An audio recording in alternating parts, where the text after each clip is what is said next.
duas monoterapias, sendo essas monoterapias... primeiro você inicia a primeira monoterapia, até atingir o máximo da dose da medicação que o paciente possa suportar, com o mínimo de efeitos colaterais. Aí não funcionou para controlar as crises. Aí você vai para a segunda monoterapia, até atingir também o máximo de dose da medicação que o paciente possa suportar, com o mínimo de efeitos colaterais. Aí não vai adiantar fazer uma politerapia posteriormente. Aí, o que tem a fazer é encaminhar para o tratamento cirúrgico. Outras propostas terapêuticas podem ajudar, por exemplo, a relação à estimulação do nervo vago, outras propostas poderiam, mas não são, mas o mais indicado seria mesmo o tratamento cirúrgico, com um resultado aí de 70% a 90% de controle das crises. Quando as crises são realizadas por um profissional bem qualificado, né, os pacientes são bem direcionados para o tratamento cirúrgico, bem selecionados, você pode obter um controle de 70% a 90% das crises. Mas isso não quer dizer que você vai ficar sem a necessidade de usar a medicação. Na maior parte absoluta das vezes, você vai ter de continuar usando o seu medicamento, mas em doses mais baixas. A possibilidade aventada é essa, de você poder usar a medicação em doses mais baixas. Dificilmente você vai poder ficar sem a medicação. Mas, então é isso. Duas monoterapias, doses máximas que o paciente possa tolerar. Não funcionou, a indicação é tratamento cirúrgico.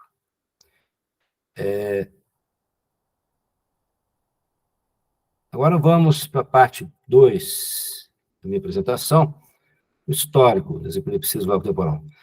Bom, as crises epiléticas do lobo temporal foram identificadas pela primeira vez no primeiro quarto do século XIX, por Boucher e Casabier. Boucher e Casabier, eles avaliaram fragmentos de cérebro, estudos anatômicos das regiões temporais, especialmente regiões temporais mesiais, onde foram avaliadas anormalidades de outras pessoas, outros fragmentos de cérebro, de outros cadáveres que eles avaliaram, eles detectaram anormalidades, principalmente nas regiões temporais mesiais do lobo temporal. Aí, por volta de 1890, John Hullings Jackson associou manifestações clínicas ictais, ele estudou, né, manifestações clínicas ictais, o perfil do tipo de crises, como sendo de origem na região mesial temporal do cérebro. O padrão de crise, né, padrão epileptogênico, tipo perfil das crises, quadro clínico, ele associou como sendo de origem na região mesial temporal. Eu estou falando mais da região mesial temporal do cérebro, porque as epilepsias do lobo temporal, as mais comuns, são na região mesial temporal do cérebro. Nós temos também a neocórtex, né, as epilepsias mesiais temporais, e as neocórtex, mas as neocórtex são em outras regiões do cérebro, regiões laterais do cérebro, com relação ao lobo temporal, né, regiões laterais, superiores do lobo temporal, inferiores, posteriores, elas são menos comuns que as epilepsias do lobo temporal mesial. Então, eu vou falar mais sobre a epilepsia mesial temporal, que são mais frequentes, mais comuns do que do resto do lobo temporal, neocórtex. Com o advento do EEG, que foi inventado por Hans Berger, foram evidenciadas manifestações eletrográficas no lobo temporal, somente em regiões anteriores ao lobo temporal.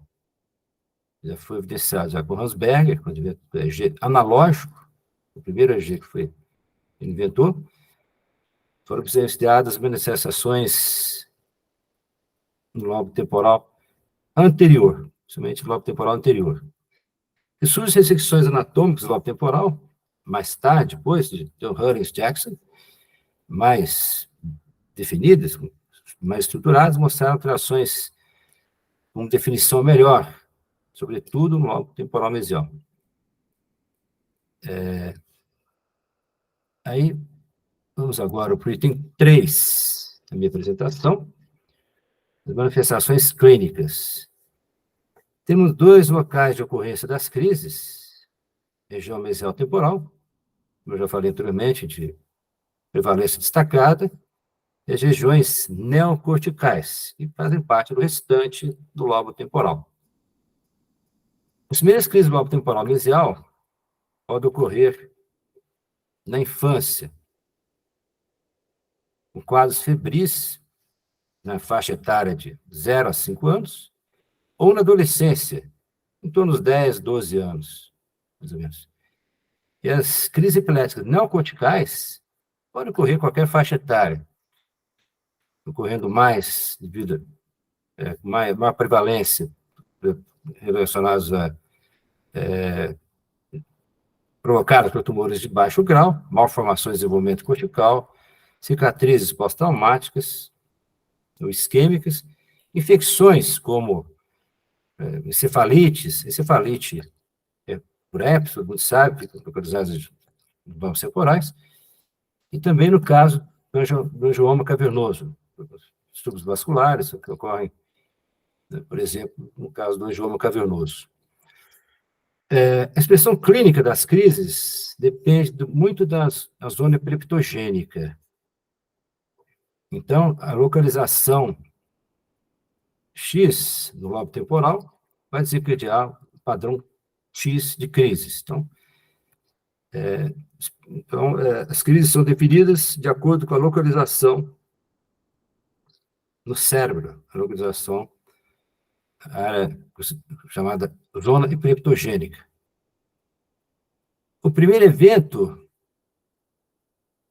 pode ser uma crise tônico-clônica. Não quer dizer que esse lobo temporal serem normalmente focais, mas pode ser o primeiro evento uma crise tônico-clônica. Independente de serem as crises tidas como focais, mas o primeiro evento não quer dizer que o primeiro evento sempre vai ser uma crise focal. E sempre ocorre comprometimento da consciência, né? Uma característica marcante é a ocorrência de auras que precedem as crises. E é interessante falar que as auras auditivas, elas são praticamente marcadoras das crises epiléticas de origem na neocórtex, sendo que as auras epigástricas, aquelas auras epigástricas ascendentes, elas são praticamente marcadoras de localização mesial temporal. Então, as auras já são situações que já dá para diferenciar as crises mesiais temporais das crises neocorticais.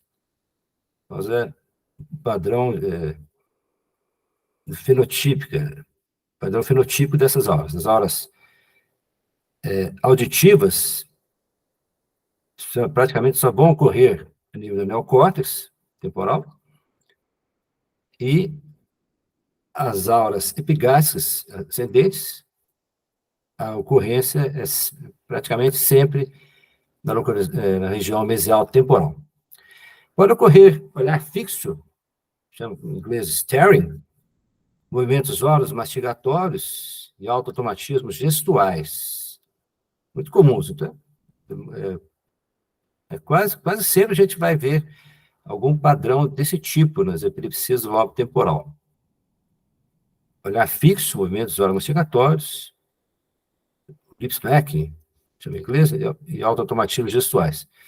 Características lateralizantes com postura distônica no início da crise, com desvio da cabeça para o lado da lesão, é uma coisa que marca muito as epilepsias do lobo temporal mesial, né? Quando a cabeça, sempre no início da crise, quando o lobo temporal nas crises são de localização na região mesial temporal, elas vão iniciar, a versão da cabeça para o lado da lesão. O paciente, no começo da crise, a cabeça virou para o lado esquerdo, por exemplo, aqui a lesão no lobo temporal mesial está à esquerda. Aí depois a cabeça vai virar para o lado oposto, aí é diferente. E também a questão dos automatismos, né? A mão, por exemplo, quando você tem movimentos automáticos, né? A mão, por exemplo, segurando um objeto, quando isso ocorre nessas crises epiléticas do lobo temporal mesial, precisa do lobo temporal mesial, esses automatismos ocorrem sempre do lado da lesão. E, ao contrário, as crises neocórticas, neocorticais, esses temporais neocorticais, elas são espelho, quer dizer, ao contrário das crises epiléticas mesiais temporais. As crises da neocórtex temporal, por exemplo, o automatismo na mão direita representaria, no caso da neocórtex contralateral. E a versão da cabeça seria inicialmente para o lado da lesão, no lado contralateral à lesão. Inicialmente. E os movimentos distônicos, que ocorrem nas crises já em andamento, movimentos distônicos dos membros, nas epilepsias do lobo temporal mesial, elas ocorrem contra onde está localizada a lesão no lobo temporal mesial. E, ao contrário, movimentos distônicos dos membros, nas crises epiléticas neocorticais, eles ocorrem do lado da lesão na neocórtex. Então, são espelhos, são espelhadas. As crises neocorticais do lobo temporal e as crises do lobo temporal mesial são espelhadas. O contrário. Ocorre um padrão, né? Tipo, o contrário da outra. Então, disfagia pós-ictal reflete a origem das crises no hemisfério dominante.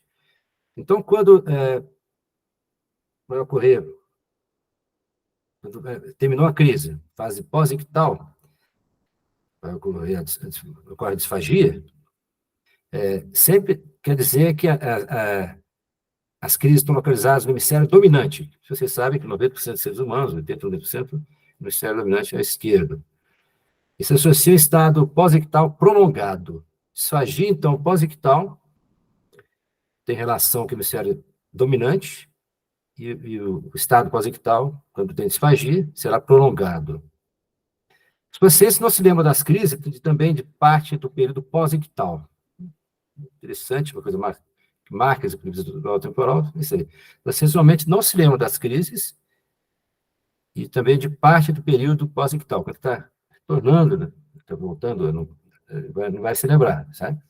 Eu vou passar um vídeo daqui a pouco para vocês vão ver justamente isso, né? O paciente tendo uma crise, né, e ela vai voltar e tal, parece que não aconteceu nada. Ela vai sair de uma cadeira, vocês vão ver. Daqui a pouco eu vou mostrar para vocês. Então, aí o vídeo. Essa paciente tem uma esclerose mesial temporal esquerda. Olha para vocês verem aí, né? O padrão, como eu descrevi. Olha aí o olhar estéreo, né? Típico. Ele vai começar já com os movimentos oromastigatórios, como vocês veem, olha aí. Estéreo, começa a babar também, depois a salivação também pode ocorrer. Seborreia. Aí, vocês viram agora que a versão da cabeça para o lado da lesão. Variamente, início da crise, a versão da cabeça para crise epilética do temporal mesial, a cabeça volta para o lado da lesão. Vocês viram aí no início? Ela já está, cabeça voltando para o lado oposto, para trás, já está no meio da crise. Movimentos oromastigatórios, símbolo, estéreo, movimento.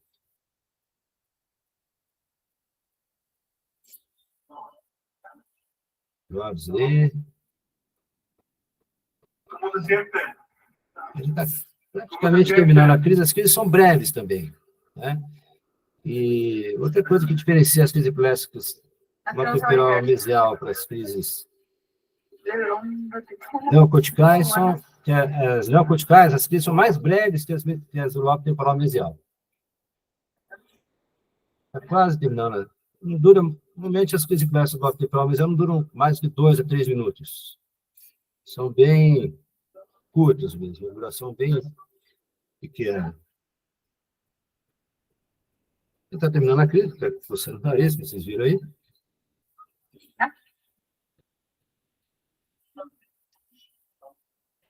Está entrando já no pós-ictal.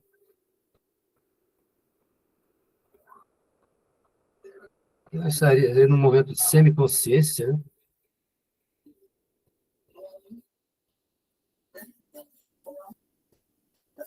Ele está atendendo o comando, vendo. Aí saiu, como se eu tivesse acontecido nada, né? E saí da cadeira. Aí, vocês verem a esclerose hipocampal esquerda dessa paciente. E aí, terminou, né?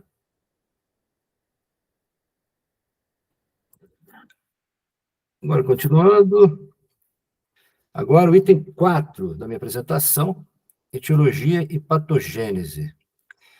A esclerose hipocampal é o substrato patológico mais comum da epilepsia do lobo temporal mesial. A epilepsia do lobo temporal mesial, a esclerose hipocampal é o marcador, né, mais comum, né? De 70% das crises epiléticas do lobo temporal, elas têm marcador na esclerose hipocampal. Consiste na perda de neurônios do hipocampo, né, sobretudo na região hilar, CA1, e fora do hipocampo, no giro denteado. E normalmente a região CA2 é poupada, né, dessa perda de neurônios. Outras modalidades estruturais da região anatômica do lobo temporal anteromesial podem estar presentes, né, como, por exemplo, malformações de desenvolvimento, congênitas, né, como displasia cortical e vasculares, ao nível do seio cavernoso. A alta incidência de crises convulsivas febris complicadas. Então, crises convulsivas febris, quando ocorrem, a ocorrência pequena, não tem tanto problema, mas essas crises convulsivas febris complicadas, elas, a faixa etária de 0 a 5 anos, podem provocar lesões estruturais no hipocampo, desencadeando futuras crises epiléticas do lobo temporal. Essas lesões consistem na perda seletiva de células e subcampos específicos, com particular susceptibilidade à somatostatina. A somastatina é um hormônio, né, de suscetibilidade, né, que a somatostatina pode levar a uma lesão de células neuronais, nesses subcampos específicos citados, e os neurônios, somente os neurônios hilares, que contêm o neuropeptídeo Y, esse neuropeptídeo, esse seria um neuropeptídeo tóxico, que pode lesar as células, os neurônios, né? E, consequentemente, levar a perda desses neurônios, né? Distúrbio da transição sináptica ocorre entre neurônios excitatórios, glutamatérgicos e inibitórios GABAérgicos. Então, problemas da transição sináptica podem culminar aí com uma transição sináptica aberrante e levar às crises, ao ocorrência de crises. Uma coisa importante que eu quero ressaltar também é, embora o único hipocampo esteja envolvido na patogênese na maioria dos pacientes, não quer dizer que a atividade epileptogênica pode ser desencadeada naquele hipocampo X. Por exemplo, você pode ter uma alteração do EG, por exemplo, na região temporal anterior esquerda, e está afetado o hipocampo direito. Então, não quer dizer que... e também a atividade epileptogênica pode estar nos dois hipocampos.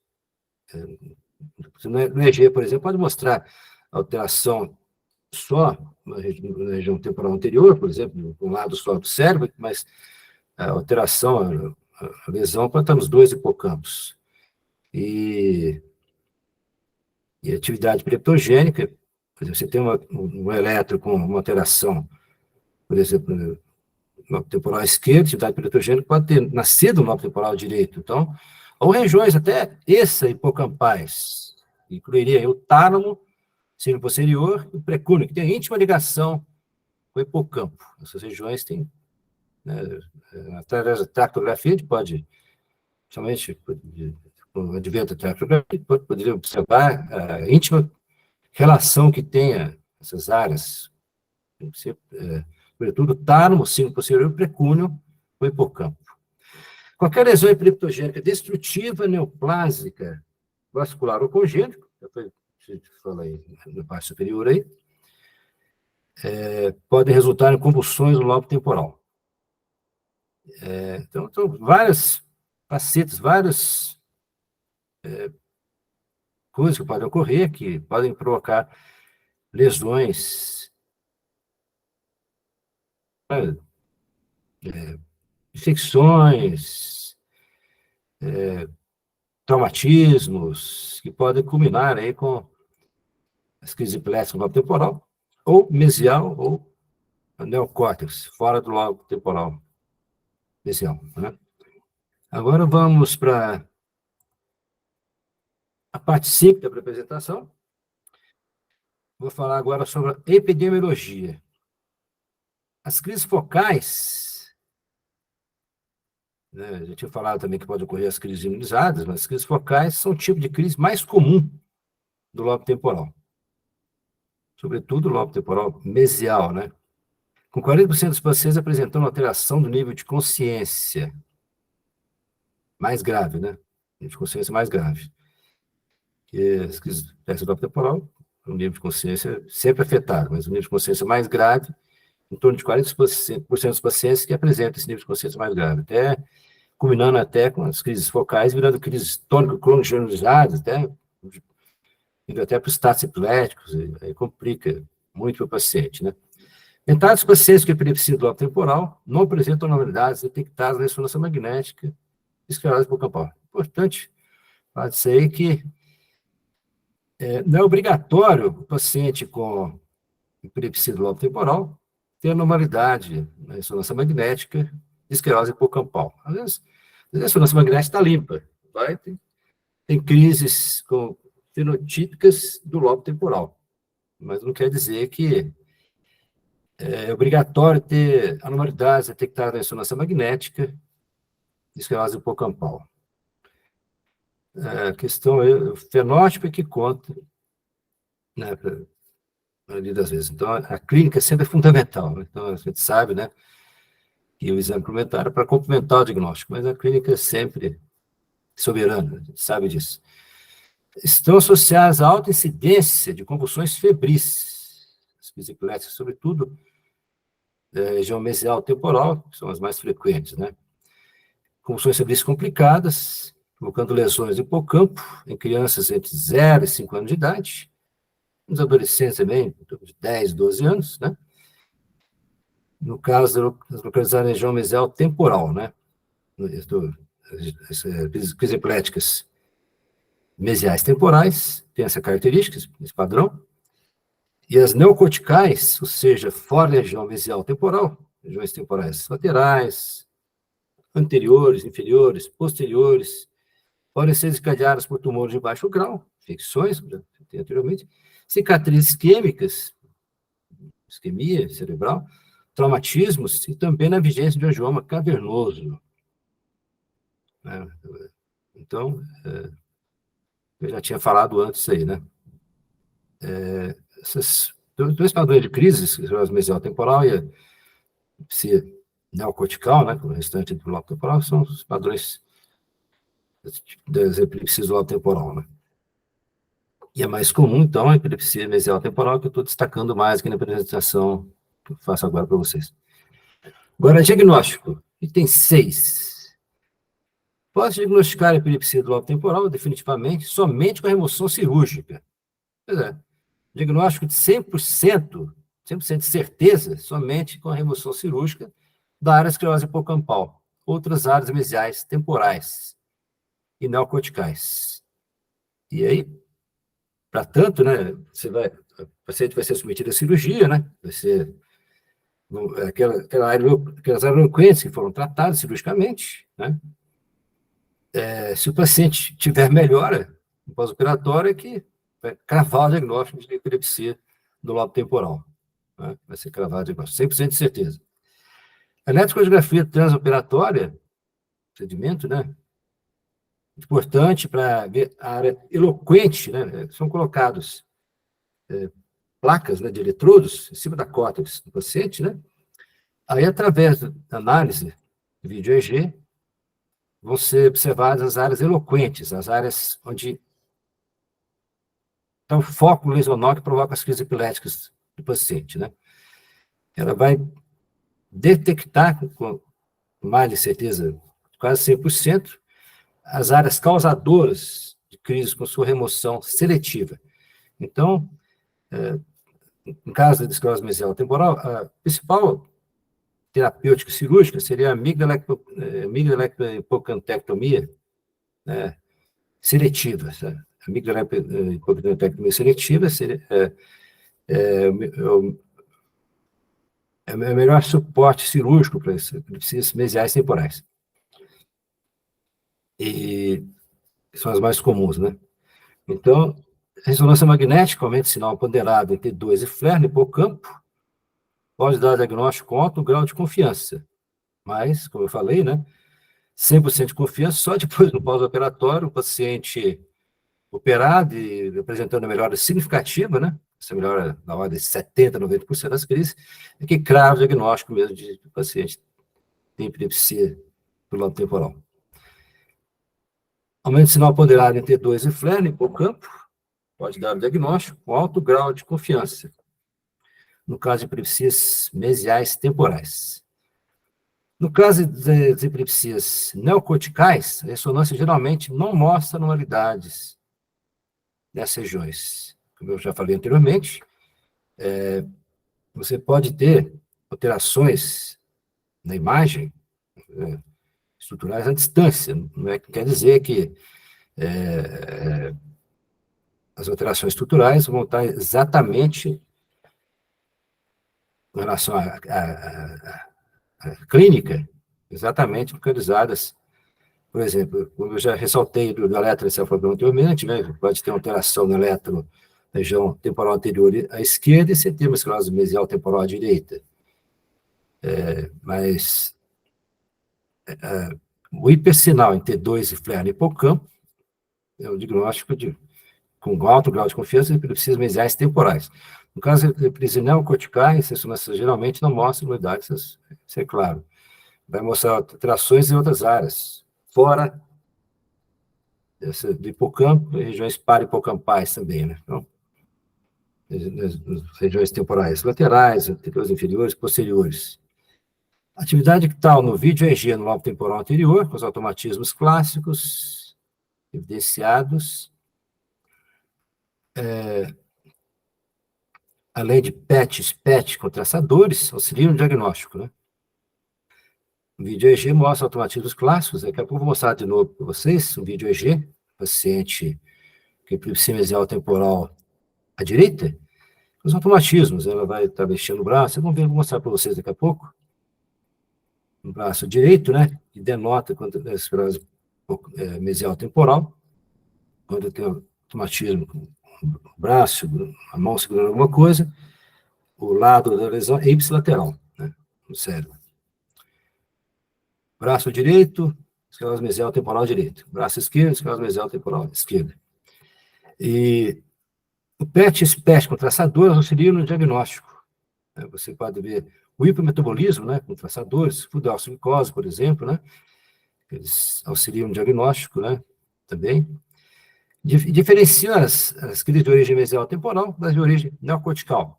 A localização dessas áreas de hipermetabolismo, né. Você pode ver a diferenciação da origem das crises, né. A espectroscopia de prótons por ressonância magnética também auxiliaria no diagnóstico aí, que pode mostrar diminuição do N-acetilospartato no lobo temporal mesial esclerótico. Você vai ter uma diminuição daquela aquela espícula, esse etioaspartato, né? Localizado, quando você essa diminuição, localizado de acordo com. Vou mostrar para vocês depois a espectroscopia, a imagem de próxima ressonância magnética, mostrando uma caracterização, não bem uma diminuição do cetioaspartato, mas mostrando como que é feito o exame, né? EEG interictal com descargas epiléptiformes, regiões temporais anteriores, unibilaterais, vou mostrar para vocês também um exemplo. Coberturas em áreas específicas e, para rastreio melhor, você pode usar derivações especiais, né, que também auxiliam no diagnóstico. Derivações essas, na orelha, no lobo da orelha, por exemplo, localidades menos aplicáveis, né, no EEG normal, né, sistema 10-20, né. Agora, pode-se lançar a mão também, diretor de forame oval invasivo, quando você quer detectar o eletro, você quer achar alguma coisa no eletro, né, e a gente de superfície não encontrou nada, você pode usar um eletrodo de forame oval invasivo, por exemplo, quando não detecta nada dos eletrodos de superfície, né? Aí a chance de você encontrar alguma coisa é maior, né? No temporal, você quer investigar, aumentar a potência dessa investigação, né? Com o eletrodo de forame oval, eletrodo profundo, você tem uma chance maior de detectar anormalidades epileptogênicas, paroxísticas, né? Agora, eu vou mostrar para vocês aqui também a ressonância magnética, mais definição, né, com uma janela para hipocampo, mostrando a esclerose hipocampal esquerda, né? Um corte coronal, mostrando a esclerose hipocampal esquerda, com janela para hipocampo. Define melhor a lesão aí, né? Agora, eu falei lá atrás, a eletrocardiografia transoperatória, né? Eletrocardiografia, são colocadas placas e eletrodos, né, no lobo temporal. Aí você vai rastrear melhor, né? Onde é a área epileptogênica, a área, né, onde mais forte a certeza de onde está localizada, onde estão provocando as descargas epileptogênicas, né? Para você tratar, ter uma margem de segurança maior para resultado ser melhor no pós-operatório.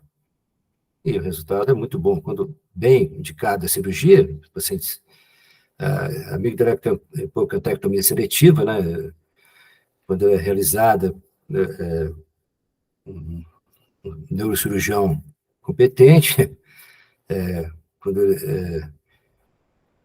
esse rastreio é adequado, né, são mostradas com clareza as áreas epileptogênicas, a melhora clínica na ordem de 70% a 90%. É impressionante. O resultado é muito bom, né? Pós-operatório, quando os pacientes devidamente seletivos para a cirurgia e quando a área epileptogênica é bem delimitada, né? Bom, aqui é um exemplo aí da vídeo EEG. Vocês podem ver aí esses retângulos aí, né? Com atividade paroxística, né? Descargas em regiões temporais à direita, paciente aí. E aqui é ressonância magnética funcional. Vocês podem ver do lado direito, um hipometabolismo, né? O lobo temporal direito. Aí está mostrando aí, né? Vários exames aí que auxiliam no diagnóstico da epilepsia do lobo temporal, né? Que eu estou mostrando para vocês. Aqui, espectroscopia, né? Com fluideoxiglicose, mostrando hiperperfusão em regiões do lobo temporal, né? Anterior, médio, basal, lateral, à direita, o lobo temporal direito. Vocês podem ver aí, né? É um exame também muito importante, que auxilia no diagnóstico, né? com hipoperfusão no lobo temporal direito, né? E delimita bem, mostra bem que esse hipermetabolismo aí, nesse exemplo todo para vocês, do lobo temporal direito. Aqui que eu falei da espectroscopia, né? Do prótons, ressonância magnética, essa ponta aí, né? Vocês vêem essa espícula aí, né? Esse etioespartato.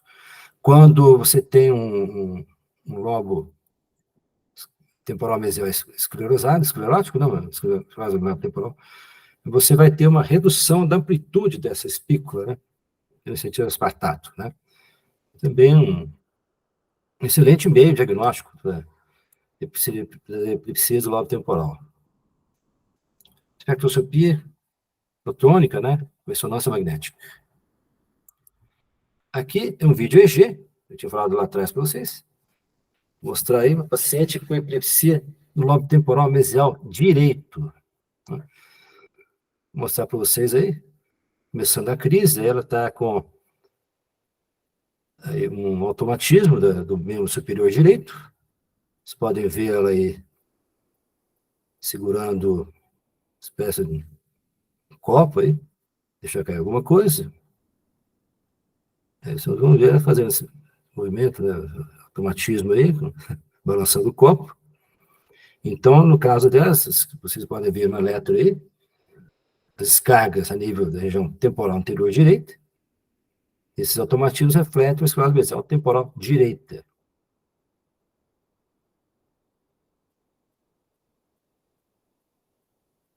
Aí. E aqui, no caso, eu vou colocar para vocês um exemplo aí das epilepsias do lobo temporal neocorticais, fora do hipocampo, quer dizer. Então, todas essas crises epiléticas do lobo temporal que forem fora do hipocampo, regiões parahipocampais, são chamadas crises epiléticas neocorticais, uma ficção da neocórtex do lobo temporal. Aqui, um exemplo de um eletro digital, aí, né? Com descargas a nível das regiões temporais anteriores de ambos os hemisférios. Vendo aí, região T3 e T4, né? Descargas aí, né? Típicas de epilepsia do lobo temporal. Síncronas bilaterais, né? Bom, agora vamos quase chegando ao final da minha apresentação. A propedêutica, tratamento, né? Todos os medicamentos eficazes para crises focais podem ser utilizados, né? Entre eles, a carbamazepina, oxcarbazepina, levetiracetam, lamotrigina, topiramato. Esses mais comumente podem ser utilizados de acordo com o que eu já falei para vocês, aquelas doses otimizadas, né? Até atingir o máximo possível, começar com monoterapia, dose otimizada, o máximo que o paciente possa tolerar, né? O mínimo de efeitos colaterais, ações diversas. Você vai para outra monoterapia, não funcionou, aí a indicação é encaminhar para tratamento cirúrgico, né? Níveis séricos mais elevados podem ser necessários para o controle das crises. Eu falei, né? Você tem de titular a dose, né, das medicações utilizadas, e às vezes tem que usar níveis séricos bem elevados para ter um controle bom das crises, né, para melhorar a qualidade de vida do paciente. Combinações de fármacos são ineficazes, então não vale a pena você fazer politerapias, né? Principalmente quando duas monoterapias foram tentadas, né? E nas crises epiléticas no lobo temporal, estudos mostram que politerapias são ineficazes, então não vale a pena. O ideal é fazer uma monoterapia, outra monoterapia, não funcionou, pelas doses otimizadas, né? Aí a tendência vai se encaminhar para a cirurgia. Você deve encaminhar para a cirurgia, aliás, né? o tratamento cirúrgico se faz necessário para aqueles pacientes que se enquadram, né? 2 monoterapias, não houve controle das crises, as doses otimizadas, as massas que o paciente possa tolerar, com o mínimo de efeitos colaterais, não funcionaram essas 2 monoterapias, indicação, encaminhar para o serviço de cirurgia da epilepsia. Ressecções do lobo temporal anterior, mesial e das áreas eloquentes, né? Tem desfecho bom para controle das crises capacitantes entre 70% e 90%, como eu já falei para vocês antes, né? A cirurgia, quando é bem definida, né? As áreas eloquentes são bem delimitadas, e tudo está encaminhando tudo bem, né? Tudo foi definido através dos exames, né? Tudo encaminhou para localizar as áreas eloquentes com margem de clareza importante. Aí o desfecho pós-operatório é muito bom, né? Da ordem de 70% a 90% dos pacientes, né? Então, 70% a 90% dos pacientes que submetem à cirurgia, quando são bem direcionados e os exames pré-operatórios são adequados, mostram as áreas eloquentes com clareza, 70% a 90% dos pacientes, eles têm um resultado muito bom pós-operatório, né? Isso não quer dizer, como eu já falei anteriormente, que eles vão ficar livres da medicação. No mínimo, no máximo, é muito raro o paciente ficar sem tomar remédios, mesmo operando, sabe? É muito raro. Acontece, mas é muito difícil. A literatura fala uma porcentagem muito pequena de pacientes que ficam livres da medicação pós-operatório de cirurgia de epilepsia, né? E os resultados são melhores, quando a questão da cirurgia, quando é realizado um lobo temporal mesial direito. No caso da secção por exemplo, no caso da esclerose mesial temporal direita, os resultados cirúrgicos são melhores, devido ao risco de comprometimento da memória imediata com secções de áreas do hipocampo esquerdo. Então, é muito comum o paciente operado, ter problemas com memória imediata. Você sabe que o hipocampo esquerdo tem relação, né, com memória imediata, né? Então, o risco de secções no hipocampo esquerdo, com sequelas relacionadas à memória imediata, é muito grande, né? A amigdalohipocampectomia superseletiva e a ressecção do lobo temporal anterior, a esclerose mesial temporal, são as técnicas mais difundidas, né? Mais utilizadas, epilepsia do lobo temporal mesial, e a lobectomia da ponta do temporal, as lesões neocorticais, né? É a técnica mais utilizada das lesões neocorticais, né? E, como eu já falei anteriormente, tem outras opções terapêuticas, já tinha falado sobre estimulação do nervo vago, mas nós temos também cirurgia por gamma knife, tem ablação estereotáxica, laser, cirurgia por radiofrequência, mas o resultado é bem inferior ao tratamento cirúrgico, né? Chega a ordem aí de 50% a melhora após os procedimentos menos invasivos, né, da terapêutica. Então, não vale a pena, né? Do meu ponto de vista, não vale a pena. Você pode direcionar para cirurgia, o resultado é muito melhor. Você fazer essas terapias, né, que não vão ter um resultado tão bom para o paciente, né? E caras, além de mais, né? Muito caras. Mas aí, não quer dizer que a cirurgia pela epilepsia não seja barata, né? Mas o ideal é já encaminhar direto para a cirurgia, porque o resultado é muito melhor, né? Pós-operatório de 70% a 90% de controle das crises, não tem o que pensar, né? 2 monoterapias falharam, encaminha para a cirurgia de epilepsia. Bom, agora eu vou para as considerações finais da minha apresentação.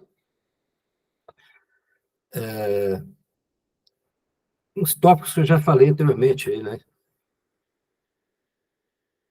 A ocorrência inicial das crises entre a infância com quadros febris e início da adolescência é uma característica marcante das epilepsias do lobo temporal mesial, né? E sendo que as neocorticais pode ocorrer após traumatismo, seu processo isquêmico infeccioso,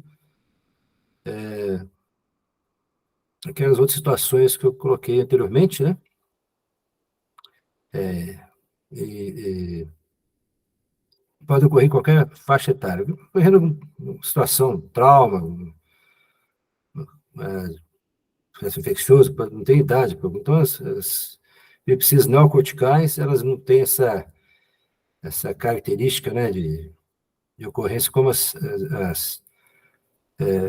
mesiais temporais, né, que são fora da região mesial temporal, então não tem essa caracterização como as epilepsias mesiais temporais têm, na infância, e depende da situação de vida do paciente, né. Bebês podem ter infecções mais graves, meningite, por exemplo, né, encefalites, que podem desencadear as epiléticas não corticais, fora do lobo da região mesial temporal, né.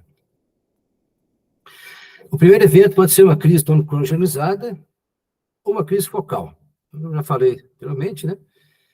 Não quer dizer sempre, todas as vezes, vai ocorrer uma crise focal. As crises desse lobo temporal são tidas como focais, mas o primeiro evento pode ser uma crise tônico-clônica generalizada, certo? Independente. Isso não tem essa obrigatoriedade da primeira crise ser uma crise focal. Comprometimento da consciência sempre vai ocorrer, comprometimento da consciência sempre vai ocorrer, e é a questão da aura, né? Em geral, as crises epiléticas do lobo temporal são precedidas por uma aura, né?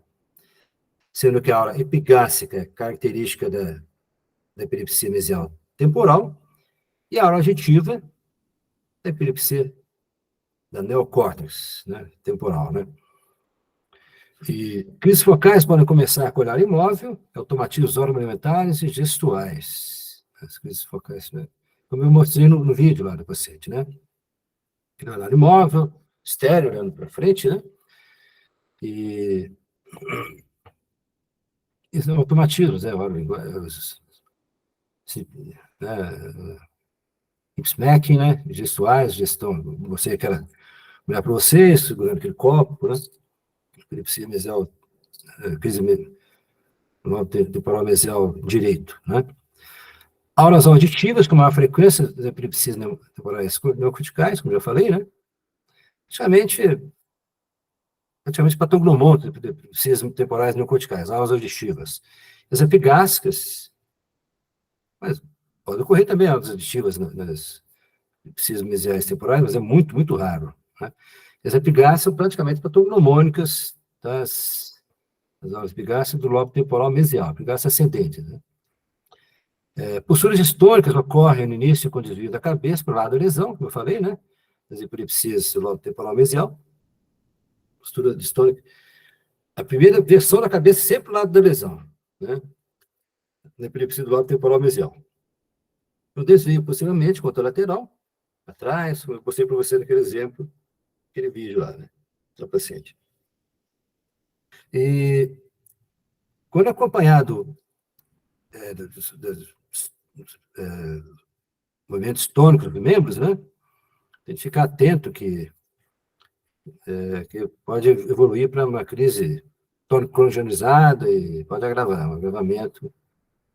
Crise, então, você tem de intervir, né, para que não haja um agravamento das crises epiléticas, né, com movimentos tônicos dos membros, e começar. Aí, as crises tônico-clônicas são mais difíceis de controle, né? Aí você tem de intervir, né?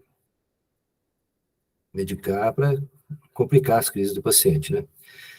Já tinha falado lá atrás, disfagia pós-ictal sugere início das crises do hemisfério cerebral dominante, né? Então, disfagia pós-ictal, né? Como eu falei, aí isso faz com que o momento pós-ictal das crises, né, a duração seja maior, né? Pós-ictal vai demorar mais tempo, né? Quando você tem disfagia pós-ictal. E é importante isso aí, né, que falou em disfagia pós-ictal, tem relação direta com o hemisfério cerebral dominante, né? De modo geral, pacientes são amnésicos para as crises, e essas raramente se generalizam quando os pacientes são adequadamente tratados. É isso mesmo. É muito importante, né? O tratamento, né? Adequado, né? E os pacientes não lembram, parece que, como eu mostrei para vocês aquele exemplo, eu estava querendo sair da cadeira já, né? Parece que não tinha acontecido nada, né? Os pacientes são amnésicos para as crises, e essas raramente se generalizam quando os pacientes são adequadamente tratados. Né? A questão de ionização das crises, né? Pulmonares ionizadas, ionizadas, é uma coisa complicada, né? Você tem de intervir, né? Para não agravar mais, virar um estágio epilético, é complicado. Crises controladas podem, após vários anos, se tornarem refratárias. É importante aqui mencionar, né? Acrescentar aqui, as crises controladas, né? Não quer dizer que elas vão ser controladas para o resto da vida. Elas podem, numa ocasião, alguns anos depois, até décadas mais tarde, se tornarem refratárias, levando a pensar em outra abordagem terapêutica, até a cirurgia, né? Podem ser utilizados todos os fármacos eficazes para a crise com início focal, em doses otimizadas, que sejam tolerados pelo paciente. Aqueles fármacos que eu já citei anteriormente, né? Carbamazepina, oxazepina, levetiracetam, lamotrigina, topiramato, né? São úteis, né? E podem ser utilizados, essas doses otimizadas que eu falei para vocês. Sempre duas monoterapias. Duas monoterapias não funcionaram, aí a tendência é encaminhar para tratamento cirúrgico. Os principais fatores precipitantes das crises epiléticas do lobo temporal são estresse, né, que a gente sabe que o lobo temporal tem relação ao sistema límbico, né, faz parte do sistema límbico, estresse, privação do sono, né, também, não só as crises epiléticas temporal, do lobo temporal, né, a privação do sono, ela tem correlação direta até com o fator desencadeante de todas as outras crises, não só do lobo temporal, né. E alterações do ciclo menstrual nas mulheres, questão hormonal nas mulheres, né, estrogênio e progesterona também facilitam como fatores deflagradores, alterações do ciclo menstrual das mulheres para início das crises. Exame neurológico é normal, com exceção dos déficits de memória e distúrbios comportamentais. Né? Déficit de memória, né? Mas eu já falei com vocês a questão, somente quando é esclerose mesial temporal no lobo temporal esquerdo, né? O mesial temporal esquerda, né? Que tem relação direta com a memória imediata. Relação direta com a memória imediata. E distúrbios comportamentais também, o lobo temporal faz parte do sistema límbico, né? É isso que eu queria dizer, né? Espero que tenham gostado da minha apresentação aí. Estou aberto para perguntas aí, se vocês tiverem para fazer. Bom? Obrigado, Borges, pela palestra muito boa, mostrando uma experiência importante para a gente. Eu queria aproveitar da sua vivência em dois dos maiores centros neurológicos do mundo, que é o Hospital de la Salpêtrière, em Paris, e o Mass General Hospital, em Boston. Queria que você desse a impressão de como é o preconceito em relação à epilepsia, e particularmente a epilepsia do lobo temporal mesial, nessas três diferentes culturas, a brasileira, a francesa e a americana. Bom, lá, o Instituto de La Roça é centro de excelência, né? Sabe, de epilepsias também. Então, eles acham que a gente tem a questão financeira, principalmente, que é na América do Sul, né? Lá eles têm todo o aporte, né? Tem possibilidade financeira do lado deles. Eu estava lá, isso, nos anos 90, né? 94 de lá. Está começando a ressonância magnética, né? Mais precária ainda, né? Mas os exames estão na vanguarda, né? Eles têm tudo nas mãos, né? São financeiras, né? Eles têm. A diferença é gritante. Inclusive, até com relação à Europa, né? Eles têm muito preconceito também com, por exemplo, eles. Para nós aqui, a gente tem colegas europeus, né? Que para nós tem muito valor, eles não têm. Eles têm aquela visão americana para eles, né? Eles acham que são os melhores em tudo, né? Mas esse é o poder financeiro do lado deles, né? Então, Aí os exames, tudo mais facilitado, né, para pesquisa, né, todo aparato, né, que tem lá. Coloquei esses exames que para a gente é difícil conseguir, né? Com relação, estou vendo agora a ressonância magnética. No Brasil só tem um serviço de ressonância magnética 7 Tesla, né? Eles têm centenas espalhadas pelo território americano, né? Então, a diferença é aviltante, né? Em relação ao poderio financeiro deles, né? Mas você vê que os americanos eles estão na vanguarda aí de produção científica, né? Eles têm muito incentivo. Bom, enquanto o nosso budget aqui é de bilhão e pouco, uns bilhões de reais, chega a trilhão de reais. Não sei. É uma diferença impressionante, né? Não é à toa que a gente copia eles, né? Certo. Obrigado, Borges. Algum colega quer fazer mais um comentário, alguma pergunta? Oswaldo, O Oswaldo quer fazer meu uma amigo pergunta aí. aí.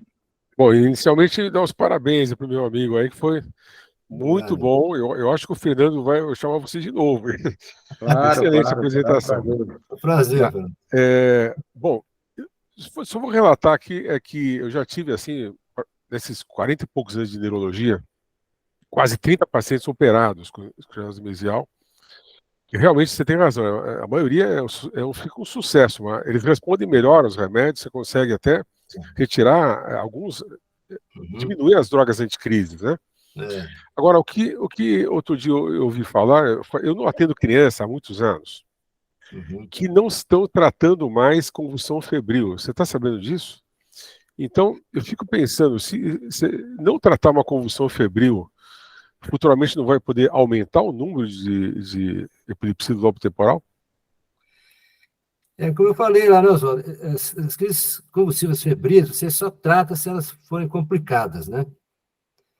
Mais frequentes, né? Dependendo do padrão de crise, crises mais demoradas, aí você tem que tratar. Eu acho que essas crises febris complicadas, elas um prato cheio para virar, para provocar lesões no lobo temporal e temporal mesial, né, no caso aí, né, que são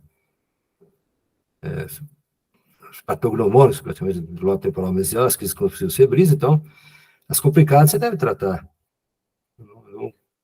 Eu acho que as crises Pois é, febris mas eu ouvi isso automediadas, de crises duração, neuropediatra. Eu ouvi de neuropediatra que eles não estão tratando mais. Eles explicam para a mãe ter que abaixar a febre e que é benigno, etc. e tal. Então isso eu fiquei, sei lá, fiquei meio preocupado. Na minha época tratava-se todas, entendeu? Tratavam porque a todas. benignidade tem um limite, né, Oswaldo? Eu acho que as Ah, crises refratárias, né, que frequentes, né, com duração prolongada, né, aí você deve tratar. Essa benignidade, eles não devem estar querendo dizer na questão de serem esporádicas, as crises, né, que serem, né, uma crise aqui, daqui a alguns meses repete, de curta duração, né? Mas é muito do perfil da crise, né, Oswaldo? A duração, a frequência, né? E tem que tomar cuidado, porque as crianças têm o cérebro mais imaturo, né? A sim. possibilidade de lesões é maior, né? Então, é importante você ver o padrão de crise, né? A frequência, né? A duração, é a questão de você tratar ou não. Eu, quando as coisas são complicadas, eu sempre trato. Não, eu também acredito que você trate, mas Hum. minha preocupação é com a nova geração de neuropediatras, que com essa Realmente, tendência de não tratar. eu Tá? discordo deles. Eu Né? também, eu também. Não sei se alguém mais tem opinião sobre isso aí. Obrigado. Obrigado. Eu acho que deve sim tratar nas crises que não forem muito curtas e muito esparsas. Acho que a gente deve tratar. E lembrando que nem toda crise epilética em vigência de febre na faixa etária pertinente é convulsão febril. Você pode já ter a crise de vigência de febre como o próprio começo da epilepsia. Então, é claro que a convulsão febril, em regra, é benigna, mas não é uma regra absoluta, né? Então, a gente não Isso pode deixar. mesmo. Os combustíveis, quando elas são prolongadas, frequentes, né? Febris, não quer dizer que sejam benignas, né? Tem que ficar atento, como eu falei, o cérebro das crianças imaturos, né? O risco de lesões aumenta, né? Então, devem ser tratadas. Essas crises epiléticas complicadas, febris, devem ser tratadas. Algum colega quer fazer mais algum comentário, mais alguma pergunta? Bem, Oswaldo, desculpe, Borges, eu tenho uma outra questão, assim, claro que o objetivo do tratamento é sempre você manter a regra de monoterapia até Uhum. a maior dose tolerável ou Isso. até a pessoa controlar as crises. Mas qual é a sua experiência de usar como droga adjuvante o clobazam ou a lacosamida? A cosamida, agora da badalada aí, né? O Palmini gosta muito da cosamida, né? A minha experiência com a cosamida, eu tenho utilizado para crise epilética lobo temporal, doses até 100 miligramas, mas não é a minha primeira escolha, sabe? Mesmo que eu não tenha experiência, né? Uma droga praticamente nova, né? Mas o Palmini eu acho que pode ser utilizado para qualquer tipo de crise, né? Mas vai muito da experiência de cada profissional, né? Eu já utilizo E ela mais, ainda é uma droga muito cara, né? é muito cara, né? Ele também, eu prefiro utilizar aquelas drogas que eu tenho mais experiência, né? Da minha rotina já do dia a dia, primeiro. Aí não funcionar, é que eu troco, né? Pra droga. Desde que, já, como eu ressaltei aí na exposição aí, né? As drogas. Máximo da dose tolerável, aí não funciona, trocar, mas a lacosamida, na minha experiência, eu fico mais, deixo uma opção mais para frente, sabe? Mas aparentemente parece uma droga promissora, né? Já tenho lido a respeito aí, a lacosamida parece uma droga interessante, pode ser utilizada para qualquer tipo de crise, né? Mas eu prefiro ter mais experiência para poder usar com mais frequência essa droga, né? Mais coerente, né? Certo. Muito bem, colegas. Fiquem à vontade para interagir. O Borges é uma pessoa muito afável. Então, alguém É, mais deseja fazer alguma consideração? Bem, considero que a aula de hoje foi uma aula muito boa, muito oportuna, é, uma abordagem bastante interessante. Agradeço mais uma vez o Borges e, como disse o Oswaldo, certamente participará de outras atividades do nosso grupo. Agradeço a todos os colegas presentes e aos colegas que assistirão na internet, que é o maior número. E desejo então uma boa noite a todos. Borges, e mais uma vez, muito obrigado. obrigado, Yuri. Boa noite. Boa noite, Boa Oswaldo. noite. Boa Falamos noite. depois aí.